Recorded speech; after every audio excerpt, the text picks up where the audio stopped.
Hello students, तो आज के स्टूडियो में हम सीख रहे फाइनेंशियल अकाउंटिंग 1। आज का वीडियो दोनों मीडियम के लिए यूज़फुल रहेगा। मैं दोनों मीडियम में कंप्लीट एक्सप्लेन करूंगा। जो चैप्टर हम सीख रहे उसका नाम है नॉन ट्रेडिंग ऑर्गेनाइजेशन, बिन व्यापारी संस्थान हिसाबो, जिसके ऑलरेडी 5 वीडियो अपलोड हो चुके, जिसमें हम इस चैप्टर का जो बेसिक कॉन्सेप्ट था उसको भी क्लियर किया हुआ है। साथ साथ में इस चैप्टर का हमने प्रैक्टिकल सम्स भी सॉल्व किए हुए, इसलिए रिक्वेस्ट स्टार्टिंग से सारे वीडियो जरूर देखिएगा, जिससे आज का सम्स आपको और आसानी रहेगी। आज हम क्या सीख रहे हैं? आज हम इस चैप्टर के जो भी लेटेस्ट एग्जाम हुई है जनवरी 2024 के अंदर जो पूछे हुए 2 सम से, आज उसका हम कंप्लीट सॉल्यूशन देखने वाले हैं, जो मैं कंप्लीट दोनों मीडियम में एक्सप्लेन करने वाला हूँ। जहाँ पर हमें 2 टॉपिक वही रिपीट हमको सीखने को मिलेंगे। एक तो हमारा रिसिप्ट और पेमेंट अकाउंट सीखने को मिलेगा, आवक जावक खातू, जिसके रिगार्डिंग वीडियो ऑलरेडी अपलोड किए गए। दूसरा हमें इनकम एक्सपेंडिचर, उपज खर्च का अकाउंट बनाने के लिए बोला गया है। दोनों सम्स बुक में से ही पूछे गए। बुक में बताऊंगा कि कहाँ पर इस टाइप के सम्स, इसलिए एंड तक जरूर दिखे, जिससे आपकी और अच्छे से प्रैक्टिस हो पाएगी। बस एक रिक्वेस्ट, स्टार्टिंग जो बेसिक कॉन्सेप्ट वाला वीडियो 100% देखिएगा, जिससे आपको पहले से थोड़ा बहुत पता रहेगा कि किस अकाउंट के अंदर कौन सी एंट्री करना है, कहाँ पर करना है, क्यों करना है, तो ज़्यादा इजीली आपको समझ में आएगा। वैसे मैं सम्स में समझाने की कोशिश अगेन करूँगा। तो स्टार्ट करते हैं। फर्स्ट सम हम सॉल्व करने जा रहे हैं, तो ध्यान से समझिएगा। यहाँ पर लिखा गया इन्फॉर्मेशन के अंदर, from the following information of the lion club, यहाँ पर ऑर्गेनाइजेशन का नाम बताया जो है लायन क्लब, उसका हमें तैयार करना है रिसिप्ट एंड पेमेंट अकाउंट हमको बनाना है, आवक जावक खातू, जहाँ पर कुछ मिला के यहाँ 20 जितनी एंट्री हमें दे के रखी हुई है। तो बेसिक पता आपको होना चाहिए कि हमारा इस अकाउंट के अंदर रिसिप्ट, पेमेंट, आवक जावक के अकाउंट के अंदर हमको दोनों टाइप की एंट्रियाँ करनी रहती है, मतलब महसूली और मूड़ी, उसका खर्च और आवक दोनों यहाँ पर आता है। कैपिटल और रेवेन्यू, इनकम एक्सपेंडिचर जो दोनों आता है। जस्ट इतना सा आपको याद रखना, जो बिन रोकड़ होता है नॉन कैश, उसकी एंट्री हमको करना नहीं होता है। साथ साथ में जो हवाले दिए गए होते हैं एडजस्टमेंट, उसकी एंट्री करना नहीं होता है। वैसे स्टार्टिंग का बेसिक लेवल का सम्स ही पूछा गया था। ठीक है, तो चलिए सॉल्यूशन स्टार्ट करते हैं।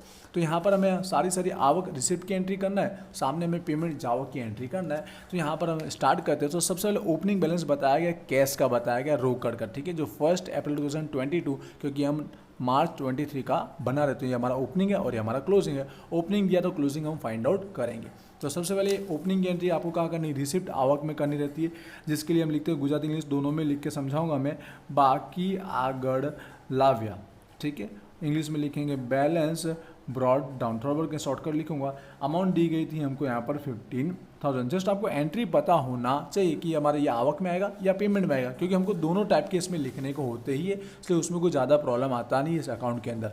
उसका सब्सक्रिप्शन बताया गया, लवाजम बताया, तो यहाँ पर समझिएगा यार तीनों बताया गया, मतलब चालू वर्ष का तो बोला गया, साथ साथ में गया वर्ष का और आवता वर्ष का, मतलब करेंट ईयर के साथ प्रीवियस ईयर का भी दिया गया, नेक्स्ट ईयर का। तो आपको पता है कि तीनों की एंट्री हम करेंगे, क्योंकि क्या होता है इस अकाउंट में कि करेंट ईयर में चाहे पिछले साल का अमाउंट मिले या आने वाला, इस साल में अगर उसका पैसा मिला तो उस तीनों की एंट्री हमको करना होता है। तो समझिएगा सब्सक्रिप्शन कहाँ पे आएगा, हमारा रिसिप्ट साइड एंट्री आने वाला है।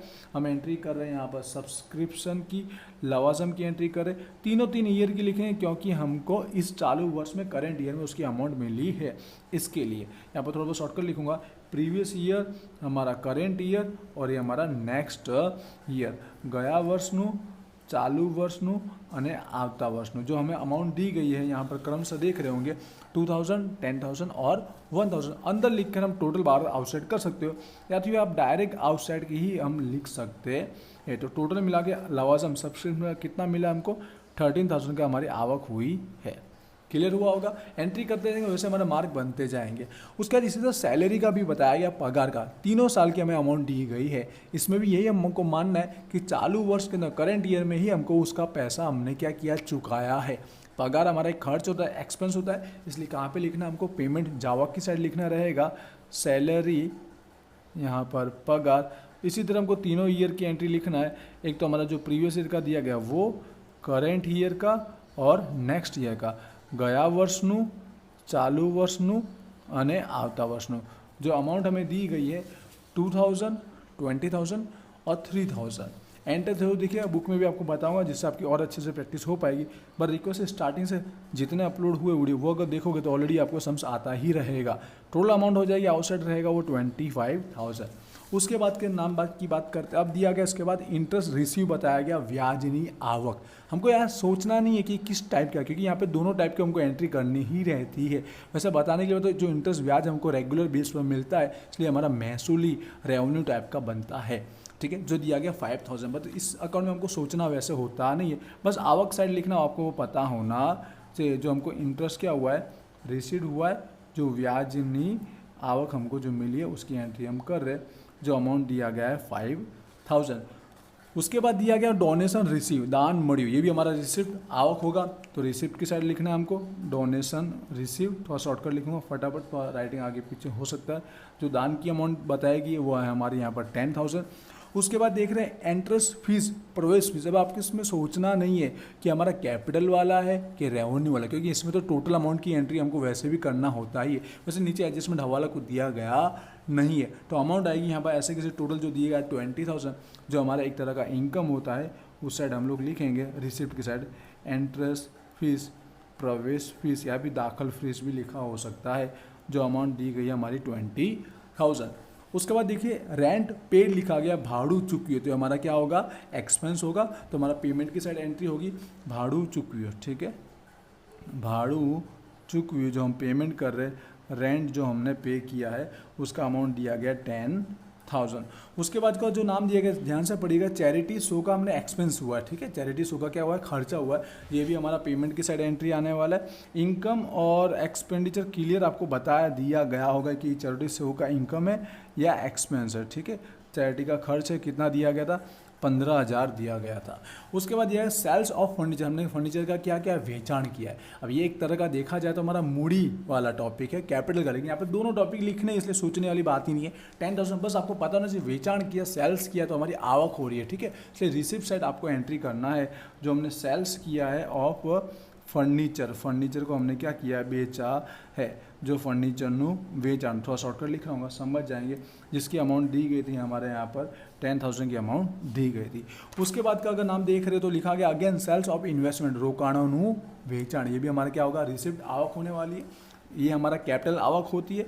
ठीक है, बट अब यहाँ पर तो कोई कैटेगरी वाइज है नहीं, दोनों कैटेगरी की हमको एंट्री यहाँ पर करनी रहती है, क्योंकि एक तरह का कैश ट्रांजैक्शन वाला अकाउंट है। ठीक है, जो हमने रोकाण को वेचाण किया उसकी अमाउंट हमको जो मिली है वो अमाउंट बताएगी 1,00,000। आप करोगे तो फटाफट हो जाएगा, जस्ट मैं समझा से थोड़ा टाइम ज़्यादा है। सेल्स ऑफ ओल्ड न्यूज़पेपर, पस्तीनु वेचाण, ये भी हमारा एक तरह का क्या हुआ, आवक। ये रेगुलर होता है, तो इसको हम किस तरह का खर्चा बोल सकते हैं, जस्ट जानकारी के लिए। ये हमारा रेवेन्यू टाइप का खर्चा है। ठीक है, महसूली जो रेगुलर बेस पर होता है उसको हम रेवेन्यू टाइप का बोलते हैं। आई होप आपने प्रीवियस फॉर्मेट वाले वीडियो जरूर देखे होंगे। 2000, ठीक है, पस्तीनो वेचाण। उसके बाद देखिए लोन टेकन, लीधे लोन, ये समझिएगा आपने लोन लिए तो रोकड़ पे हिसाब से सोचिए, कैश हमें पास आएगा कि जाएगा, बस उतना आप सोचिए। तो जब हम लोन लेते हैं ना तो हमारे पास पैसा रोकड़ कैश आता है, आए तो कहाँ करना है आपको, आवक समझना है। इसलिए इसकी एंट्री कहाँ होगी, आवक साइड होने वाली, रिसिप्ट साइड हमको एंट्री करना है, क्योंकि हमको यहाँ पास लोन के रूप में क्या है, पैसा आ रहा है, कैश आ रहा है कि जा रहा है, बस उतने आपको सोचना होता है इस अकाउंट में एंट्री करने के लिए। जब लोन लेते हैं तो कैश हमारे पास आता है, इसलिए आवक समझ के इसकी एंट्री हम रिसिप्ट साइड करेंगे। 4,50,000। उसका चैरिटी शो का क्या हुआ, इनकम हुआ। देखो खर्च था तो खर्च आपको क्लियर बताएगा, आवक हुआ तो आपको इनकम हुआ तो क्लियर बता दिया जाएगा।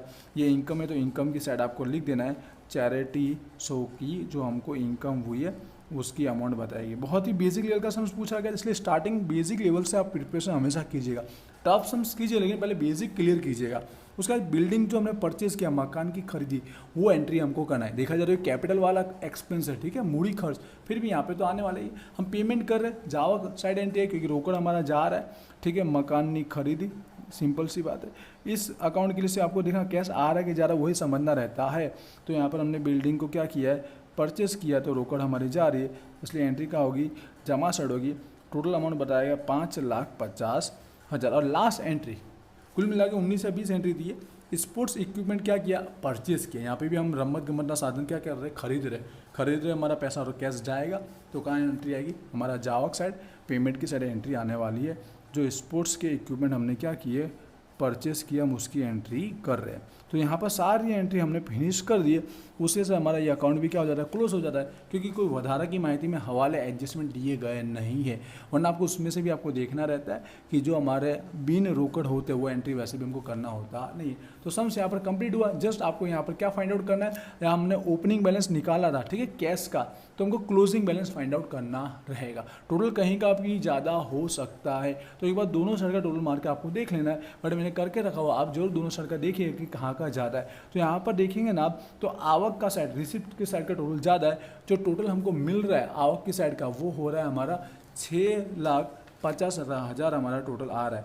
6,50,000 जो ज़्यादा है वही हम दूसरी साइड भी हम लिखेंगे, और दूसरी साइड का जो हमारा यहाँ पर जावा के पेमेंट उसका टोटल मार के इसमें से माइनस करेंगे तो बीच का डिफरेंस कितना निकल के आएगा, 10,000 निकल के आएगा, जो एक तरह से हमारा क्या कहलाएगा यहाँ पर बैलेंस यहाँ पर कैरी डाउन ही कहलाएगा, बाकी आगड़ लई गया, या फिर इसको क्लोजिंग बैलेंस बोल सकते हैं, जो कैश का ही होगा। ठीक है, यहाँ पे आता तो हम बैंक ओवरड्राफ्ट बोलते हैं, समझते हो। बैंक ओवरड्राफ्ट की ओपनिंग हम यहाँ पर करते हैं तो उसका क्लोजिंग यहाँ पर आता है। कैश बैंक का ओपनिंग यहाँ पे आएगा तो कैश बैंक का क्लोजिंग यहाँ पर आएगा। तो इसका ये सम्स हुआ हमारा कंप्लीट। आई होप क्लियर हुआ होगा, बहुत ही बेसिक लेवल का सम्स था। बुक में बताना चाहूँगा तो ये कौन सा सम्स पूछा गया, यहाँ पर एक बुक यूज़ करा, दूसरे वाले इजीली आप समझ जाओगे। तो देखना, आपको मैं बोलना चाहूँगा, जैसे मैंने कहा फॉर्मेट पहले आपको तैयार करना है। ऐसा क्यों कहा मैंने, क्योंकि यही क्या देख रहे हैं आवक जावक रिसीट पेमेंट का जो फॉर्मेट आपको बुक में दिया गया ना, यही सारी एंट्री दी गई है, एक भी एंट्री ज़्यादा नहीं दी गई ना कम दी गई है। देखिए वही की वही सारी एंट्री यहाँ आवक वाली है, वही हमारे यहाँ जावक वाली, जस्ट अमाउंट के साथ पेश कर दिया गया सम्स। यही क्या है, जो सम्स है जस्ट अमाउंट के साथ आपके सामने पेश कर दिया गया है, बाकी यही एंट्री के साथ सम्स पूछा गया है। मतलब आपको ये फॉर्मेट की एंट्री पता रहेगी तो ये सम्स हो गया होता। ठीक है, आई होप क्लियर है। तो सम्स तो आपको नॉर्मल जैसा जो मैंने फर्स्ट वीडियो में चलाया हुआ है वही कीजिएगा, और ये फॉर्मेट थोड़ा और अच्छे से पढ़ लीजिएगा तो ये सम्स बैठा बैठा हमारा हो जाएगा। ठीक है, क्लियर है। आते सेकंड सम्स की ओर, जो इंपॉर्टेंट लगता है स्टूडेंट्स को मोस्ट ऑफ, जो हमारा सेकंड अकाउंट इस चैप्टर का है वो हमारा इनकम एक्सपेंडिचर उपज खर्च खाते। तो इसकी रिगार्डिंग का सेकंड सम्स ऑप्शन में पूछा गया था। तो एग्जाम में ऑप्शन में आपको देखना है कि कौन सा सम्स आपको और अच्छे से आता है, या इंग्लिश में लिखा है, गुजराती में भी टोटली मैं आपको समझाने वाला ही हूँ। तो इसका बेसिक फॉर्मेट क्या है, इस अकाउंट का बेसिक फॉर्मेट आपको पता होना चाहिए। इसमें दोनों टाइप के एक्सपेंडिचर या इनकम की एंट्री नहीं होती, ओनली वन की होती है। वो किस टाइप की होती है, रेवेन्यू जो रहता है, रेवेन्यू महसूली, जो रेगुलर हमको इनकम या एक्सपेंडिचर होता है उसकी एंट्री हम करते हैं, क्योंकि ये अकाउंट एक तरह का प्रॉफिट लॉस नफा नुकसान की तरह हम तैयार करते हैं। इसमें ओपनिंग क्लोजिंग आता नहीं है। ठीक है, आई होप क्लियर हो चुका। और इसमें हमेशा करंट ईयर की ही अमाउंट हमको फाइंड आउट करनी होती है। फॉर्मेट ज़्यादा डिटेल में नहीं बोल रहा, आप प्रीवियस वीडियो जरूर देखिए तो आपको फॉर्मेट अच्छे से समझ में आएगा। सम्स के सॉल्यूशन की हम बात करते हैं। या हमको ट्रायल बैलेंस बताया गया काचू सही, जिसमें हमें एंट्रियाँ देगी, उधार बाकी यहाँ दिए, जमा बाकी यहाँ दिए, तो थोड़ा ईजी हमारा हो जाएगा। उधार साइड मतलब एक तरह का एक्सपेंस है हमारा, ये खर्चा माना जाएगा, और ये हमारी आवक, ठीक है, हमारी इनकम मानी जाएगी। और नीचे वही गिने चुने चार जितने हमारे क्या दिए गए, एडिशनल इन्फॉर्मेशन वधारा की माहिती दी गई, जो बहुत ही नॉर्मल लेवल की ही दी गई। तो सबसे पहले टिक कर लीजिए किस पर क्या दिया गया। तो ऑनरेबल जो सेक्रेटरी का है इस पर टिक कर लीजिए, जिससे इसकी अमाउंट हम अंदर लिखेंगे, ये प्लस माइनस करके हम आउटसाइड करेंगे। उसके सब्सक्रिप्शन लवाजम पे भी हमको एंट्री दी गई है। उसके बाद आप देख रहे हैं एंट्रेंस फीस के बारे में, इसके बारे में देना है ज़रूरी होता है। जो एंट्रेंस फीस है, प्रवेश फीस, उसके बारे में दिया गया। ये सम्स बिल्कुल हमारे बुक में से ही पूछा गया। एंट्रेंस बुक में कौन सा सम्स मैं आपको बताने वाला हूँ। उसका डेप्रिसिएशन घसारे की बात की है, इन दोनों पर बोला गया है। एक स्पोर्ट्स रम्मत गम्मत के साधन, और दूसरा हमारा बिल्डिंग मकान पे बोला गया। तो चारों चार हमारे जो एडजस्टमेंट है हवाला वो हमने टिक कर लिए। इनकी एंट्री हम अंदर करेंगे, बाकी सबकी डायरेक्ट बाहर हम कर देंगे। बट इस अकाउंट को बनाने समय एक चीज़ याद रखिएगा, इसमें सब महसूली वाला ही लिखना है, रेवेन्यू वाला। जो कैपिटल वाला होगा, मूडी वाला, वो पाकू से बैलेंस शीट में ज़्यादा, इसलिए वो यहाँ पर लिखना नहीं है। तो उस बात को ध्यान दीजिएगा। चलिए स्टार्ट करते हैं। तो डेबिट साइड सारे एक्सपेंस है, इसलिए आपको एक्सपेंडिचर उधार साइड ही लिखना है, खर्च की साइड ही लिखना है। उतना थोड़ा हेल्प मिल गया। तो ऑफिस एक्सपेंस, ऑफिस खर्चा बताएगा 30,000 बिल्कुल आएगा, क्योंकि हमारा रेगुलर बेस पर खर्चा होता है। तो हमारा रेवेन्यू टाइप का है, महसूली टाइप का खर्चा है। ऑफिस खर्च थोड़ा बहुत स्पीड में लिखूंगा, इसलिए राइटिंग आगे पीछे होगी, आप समझने पर ध्यान जरूर दीजिएगा। उसके बाद सेकंड एंट्री दी गई पोस्टेज टेलीग्राम का दिया गया, तार टपाल का खर्चा, ये भी रेगुलर बेस पे होता है 5,000। तो ये हमारा वही रेवेन्यू टाइप का खर्चा माना जाएगा। ठीक है, पोस्टेज एक्सपेंस समझ गए, कई बार गुजराती लिखूँ ना भी लिखूँ तो भी समझिएगा, शॉर्टकट लिखूँगा 5,000। उसके बाद बताएगा सन्ड्री एक्सपेंस, परचूरण खर्चा, तो नॉर्मल बेस पर होता रहता है रेगुलर, इसलिए हमारा महसूली वाला खर्चा ही बनेगा, रेवेन्यू वाला ही खर्चा माना जाएगा। सन्ड्री एक्सपेंस बहुत सी एंट्री तो आपको पहले से पता ही होगी। सन्ड्री एक्सपेंस, परचूरण खर्चा जो है हमारा यहाँ पर 3,000। उसके बाद की एंट्री दी गई है रिपेयर समारकम, वो भी नॉर्मल हमारे खर्चे होते रहते हैं, तो रिपेयर को भी हमको यहाँ पर रेवेन्यू वाला ही मानना है। समारकम को हमारा महसूल का खर्चा है। टोटल अमाउंट इसकी बताई गई है 2,000। उसका देखिएगा ये आया हमारा ऑनरेबल ऑफ टू सेक्रेटरी, जो सेक्रेटरी को मानव वेतन देते हैं वो 20,000, तो ये भी हमारा रेगुलर बेस पर होता है आएगा। पर इसकी एंट्री अंदर लिखेंगे, अंदर क्यों लिखेंगे, क्योंकि इस पर क्या दिया गया था, एडजस्टमेंट दिया गया था वधारा की माहिती में, तो इसको मैं अंदर लिखते, ठीक है। खाली इसकी अमाउंट पहले हम लिख देते, बाकी सॉल्व इसको बाद में हम करेंगे जब हवाला पढ़ेंगे तब। जस्ट इसके नीचे 1-2 लाइन आपको छोड़ देना रहेगा। सेकंड दिया गया सब्सक्रिप्शन फॉर न्यूज़पेपर। न्यूज़पेपर जो वर्तमान पत्र है सामयिकों का हमने क्या लवाजम लिया है, जो न्यूज़पेपर हम जो भी होगा यहाँ पर वो बंधाते हैं, तो ये रेगुलर टाइप का खर्चा है, इसलिए ये हमारा रेवेन्यू ही बनेगा। इसकी एंट्री भी हमको करनी है, जो सब्सक्रिप्शन ऑफ न्यूज़ पेपर सामयिकों नो लवाजम, कई बार गुजराती नहीं लिख पाता तो आप समझ जरूर जाइएगा।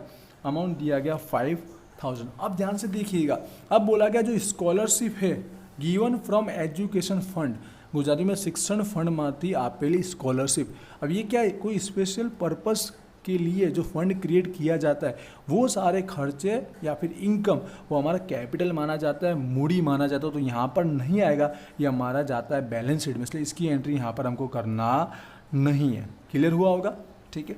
दूसरा नीचे भी बिल्कुल समझिएगा, एजुकेशन फंड इन्वेस्टमेंट, हमको क्या बताया गया, शिक्षण फंड में रोकाण, ये भी स्पेशल फंड के लिए किया गया, इसलिए इसकी एंट्री यहाँ पर नहीं होगी, हमारा कैपिटल टाइप का मूडी वाला माना जाएगा, इसलिए नहीं आएगा।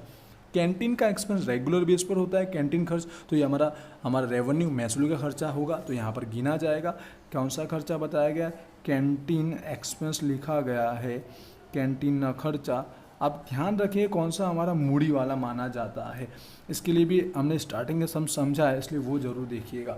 इसके बाद का आप देखिएगा एक्सपेंस फॉर एंटरटेनमेंट प्रोग्राम बताएगा, मनोरंजन कार्यक्रम का खर्चा, जो नॉर्मली एनुअल बेस पर भी होता रहता है, इसलिए अगर हर साल भी होता है तो भी हमारा एक तरह का रेवेन्यू वाला ही माना जाएगा, महसूली में ही आएगा। तो 15,000 की एंट्री हम लोग यहाँ पर करेंगे। जो एक्सपेंस हो रहा है for entertainment, expense for entertainment मनोरंजन कार्यक्रम नो खर्च, जो बताया गया 15,000। एंटर जो दिया बुक में आपको समझ बताऊंगा कि कौन सा दिया गया, वो प्रैक्टिस करेंगे आप। स्पोर्ट्स इक्विपमेंट बताएगा, अभी हमारा रमत गमत के साधन है, जो कैपिटल वाला होता है, तो यहाँ पे एंट्री आपको करना नहीं, ये हमारा बैलेंस शीट में जाता है। नीचे इन्वेस्टमेंट बताएगा, रोकड़, ये हमारा कैपिटल होता है, तो यहाँ पर आएगा नहीं। Fix deposit in bank, bank में जो हमने फिक्स डिपॉजिट रखी, ये भी यहाँ पे नहीं आएगा, क्योंकि हमारा एसेट्स होता है, मिलकत होता है, वहाँ पे जाएगा, यहाँ पर आएगा नहीं। आपको प्रॉफिट लॉस नफा नुकसान की तरह समझ के आपको कर लें तो आपको आइडिया आ ही जाएगा। बिल्डिंग वो भी नहीं आएगा, मकान डायरेक्ट हमारा बैलेंस शीट में जाएगा। कैश बैलेंस भी नहीं आएगा, जो रोकड़ सिलक है ये भी नहीं आएगा, भले ओपनिंग क्लोजिंग कुछ भी यहाँ पे नहीं आता, ये डायरेक्ट हमारा बैलेंस शीट में ही जाने वाला है। आई होप ये आपको क्लियर हुआ कौन सी एंट्री क्यों नहीं की गई है, ठीक है। ये एंट्री हमने यहाँ पर की नहीं है, क्योंकि बैलेंस शीट में जाने वाली एंट्रियाँ है। अब आते हैं हमारा क्रेडिट साइड, जमा बाकिया जो है वो हमारी क्या बनने वाली, आवक ही इनकम ही बनने वाली। कई बार कंटिन्यूस सलंग दी गई हो सकती है, कई बार इस तरह से दी गई हो सकती है, तो थोड़ा इस तरह से दिया तो आपको हेल्प हो जाती है। अब देखिए इनकम दिया गया, इनकम पहला दिया गया एंटरटेनमेंट का, तो आपने एक्सपेंस लिखा है तो आपको एंटरटेनमेंट का इनकम भी लिखना है, ये रेगुलर बेस पर ही होता है, मतलब चाहे ईयरली हो सकता है, वार्षिक तरह से भी ये हमारी इनकम या खर्चा हो सकता है एंटरटेनमेंट का, इसलिए इसको हम लोग रेगुलर बेस पर होने की वजह से इसको हम क्या मान लेते हैं, हमारा रेवेन्यू वाला मान लेते हैं। मनोरंजन का खर्च आवक है यहाँ पर 25,000। उसके बाद देखिए सब्सक्रिप्शन लवाजम, ये तो 100% आता ही है, ठीक है, जिस पर हमारा एडजस्टमेंट दिया है, तो उसकी अमाउंट हम थोड़ा अंदर लिखेंगे। सब्सक्रिप्शन जो लवाजम बताया गया, लवाजम दिया गया था 1,50,000, तो थोड़ी एंट्री अमाउंट इसकी हमेशा बड़ी होगी, क्योंकि मेन इनकम यही तो होती है। नीचे 2-3 लाइन रखिएगा, क्योंकि हमारा एडजस्टमेंट दिया गया, एडजस्टमेंट लास्ट में करेंगे। इंटरेस्ट ऑन इन्वेस्टमेंट, रोकाणों ब्याज, ये हमको रेगुलर बेस पर मिलता रहता है, चाहे मंथली मिले चाहे ईयरली मिले, कोई भी कंडीशन जिसके बेस पर हमको इन्वेस्टमेंट का ब्याज मिलता है, रेगुलर होने की वजह से ये एंट्री हमारी आएगी। यहाँ पर है इंटरेस्ट ऑन इन्वेस्टमेंट, ये हमारा रेवेन्यू वाली आवक मानी जाएगी। रोकाण परनु ब्याज, कितना ब्याज बताया गया यहाँ पर 5,000 बताया गया।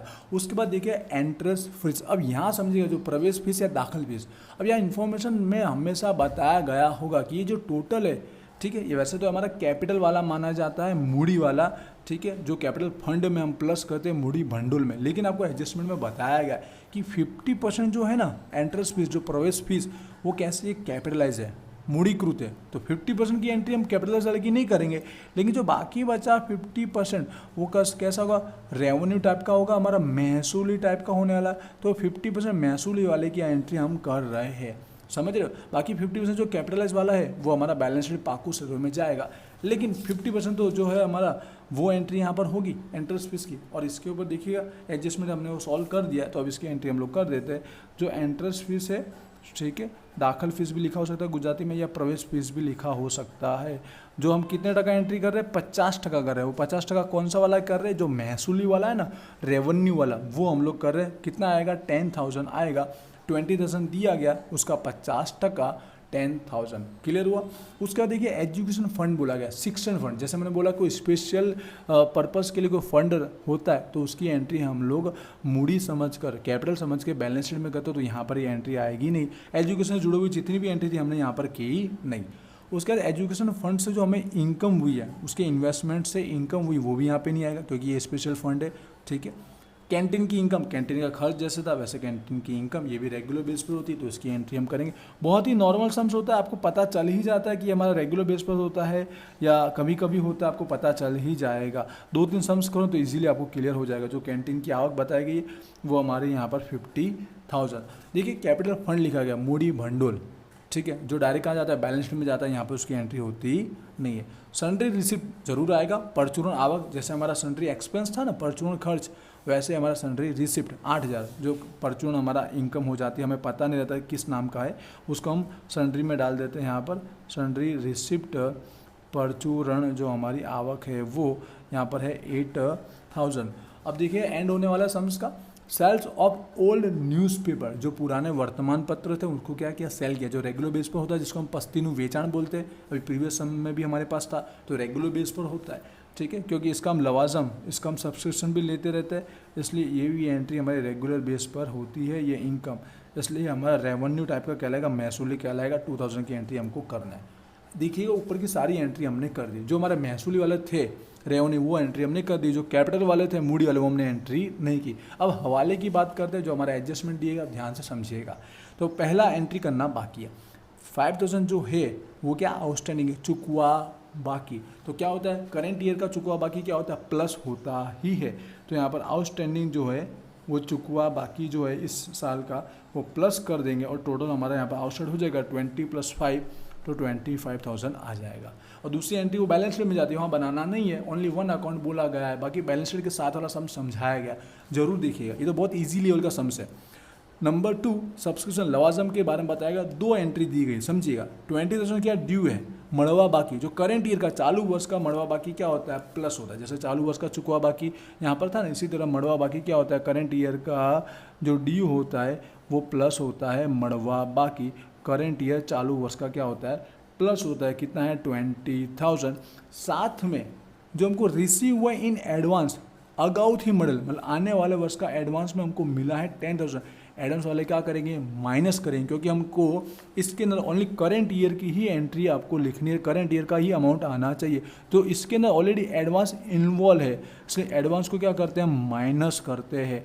जो अगाउ थी मॉडल जो होगा वो क्या होगा, माइनस होगा, तब जाके इस साल की अमाउंट एक्चुअल हमको आएगी कि हमको कितना टोटल अमाउंट सब्सक्रिप्शन लवाजम का था। तो ये हमारे याद रखना है, मड़वा आबा की करंट ईयर का ड्यू जो रहेगा प्लस रहेगा, एडवांस जो रहेगा वो माइनस होगा। तो टोटल अमाउंट यहाँ पर बन के आ जाएगी 1,60,000। ये थोड़ा ध्यान से एंट्री करने वाली बात थी, ठीक है। अब देखिए इंटरेस्ट फीस की तो एंट्री हमने कर दी, प्रवेश फीस का 50% हमने कर दिया। लास्ट जो बचा डेप्रिसिएशन घसारो, तो घसारो यहाँ पर आता है, ये प्रॉफिट लॉस की तरह होता है, तो घसारो की एंट्री करनी रहेगी। तो 10% मानना है स्पोर्ट्स इक्विपमेंट पर, रम्मत गम्मत साधन, तो यहाँ पर एक ही एंट्री दी गई, बाकी यहाँ पर बीच में साल में परचेज किया है या सेल किया ऐसा कुछ है नहीं, ना ही कोई तारीख दी गई है। तो सिंपल सा पूरा का पूरा साल का 10% आ जाएगा, बहुत सिंपल दिया गया है। तो 1,00,000 का 10% कितना हो गया, 10,000 हो जाएगा।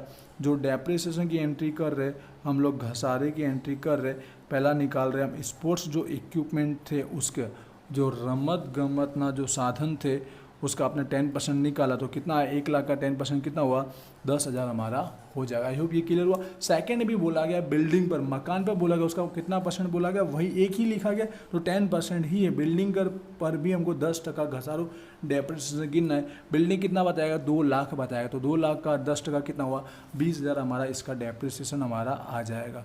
बिल्डिंग का मकान का 10% के हिसाब से 2,00,000 का कितना आ जाएगा, 20,000 डेप्रिसिएशन घसारो निकल के आएगा। और इसी के साथ देखिए हमने सारे एडजस्टमेंट भी कर दिए और यहाँ पे एंट्री भी कर दी। बैलेंस शीट तो बनाना था नहीं, तो इसी अकाउंट के थ्रू हमारा ये सम्स कंप्लीट हो जाएगा। अब टोटल मानने की बारी है, ठीक है। तो टोटल देखिए कहीं पे भी ज़्यादा हो सकता है, एक बार दोनों का टोटल करके आपको रफ में लिख कर देख लेना रहेगा। यहाँ पर मैंने पहले से करके रखा हुआ है, इसलिए टोटल जो रहेगा वो हाईएस्ट इनकम का आ रहा है। वैसे इनकम का आए वही बेस्ट रहता है, तो इनकम का जो टोटल है हमारा वो हाईएस्ट आ रहा है। उपज का तो टोटल जो निकल के आ रहा है वो आ रहा है 2,60,000 आ रहा है, 2,60,000 टोटल आ रहा है हमारा। जो दोनों साइड, दूसरी साइड भी हम लिख देंगे 2,60,000, और इसमें से सारा का सारा जो एक्सपेंडिचर खर्च है वो प्लस करके माइनस कर देंगे, तो बीच का जो डिफरेंस यहाँ पर निकल के आएगा 1 लाख का हमको डिफरेंस मिलने वाला है। तो ये 1 लाख के एक तरह से क्या माना जाएगा, ये हमारा प्रॉफिट बनता है, क्योंकि हमारी इनकम ज़्यादा था ना, इसलिए हमारा प्रॉफिट नफ़ो बनता है। दूसरे शब्दों में हम लिखेंगे गुजराती में अगर बोलूँ तो उपजनो वधारो, ठीक है, उपजनो वधारो, क्योंकि उपज ज़्यादा इसलिए लिखते हैं उपजनो वधारो। इंग्लिश में लिखेंगे हम excess of income, excess of income over expenditure, सब पूरा लिख सकते हैं, बस शॉर्टकट में हमारा प्रॉफिट नफो कहलाएगा। तो यहाँ पर इस तरह से ये सम्स हुआ कंप्लीट। आई होप आपको क्लियर होगा। सम्स बता दो बुक में किस तरह से पूछा गया था, ठीक है, बिल्कुल सेम टू सेम सम्स है। मैं इलस्ट्रेशन में से ही बता रहा हूँ क्योंकि बिल्कुल वही का सम्स, बाकी बुक का एक्सेस का सम्स भी था। तो मैं बताना चाहूँगा जो 8 नंबर का जो उदाहरण दिया गया इलस्ट्रेशन, ये जरूर कीजिएगा। आपको यही सारी एंट्रियाँ दी, कुछ नया दिया नहीं गया, बल्कि इसमें तारीख के साथ दिया गया जो डेप्रिसिएशन वो थोड़ा हार्ड पड़ सकता है, बाकी बिल्कुल सेम टू सेम, हार्ड नहीं पड़ेगा, तारीख वाला ऑलरेडी आपको आता रहेगा। ये एक नया था, बाकी सब सेम टू सेम ही पूछा गया है, तो ये सम्स जरूर कर लीजिएगा। इसमें बैलेंस शीट तक सॉल्व करने के लिए बोला गया, बट आपकी एग्जाम में ओनली यही खाता बनाने के लिए बोला गया था। अगर सम्स की बात करो जो हमने चलाया था, बिल्कुल वही का वही सम्स पूछा गया है। एक तो बोलना चाहूँगा जो हमारा 3rd नंबर का जो है, दिख रहा है आपको 3rd नंबर का सम्स जो हमने पहले सॉल्व किया था, यही सम्स पूछा गया है, ठीक है। तो स्टार्टिंग के जितने भी वीडियो है पहले वो कंप्लीट जरूर देखिए, जिससे से आपको हर सम्स में हेल्प मिलने वाली है। यूट्यूब पर देख रहे हो तो इस चैप्टर के और कुछ सम्स चाहते हो तो इस वीडियो के नीचे मुझे कमेंट करके जरूर बताइएगा। वैसे मैं बोलना चाहूँगा वीजी स्टडी एप्लीकेशन आ चुकी है, एप्लीकेशन आप डाउनलोड करेंगे, आपका सेमेस्टर का वो कोर्स अवेलेबल है, कोर्स में ज्वाइन होंगे तो आपकी तैयारी बहुत अच्छी तरह से कम टाइम में होने वाली है, इसलिए कोर्स में भी ज़रूर ज्वाइन होइएगा। और इंस्टाग्राम पर भी ज़रूर फॉलो कीजिए, क्योंकि आपके जो भी रिजल्ट, टाइम टेबल या एग्ज़ाम या सिलेबस कोई भी नोटिफिकेशन आती है सबसे पहले वहाँ पर अपडेट किया जाता है, इसलिए इंस्टाग्राम पर भी ज़रूर फॉलो कीजिएगा। मिलते हैं नेक्स्ट वीडियो में। Wish you all the best. Thank you.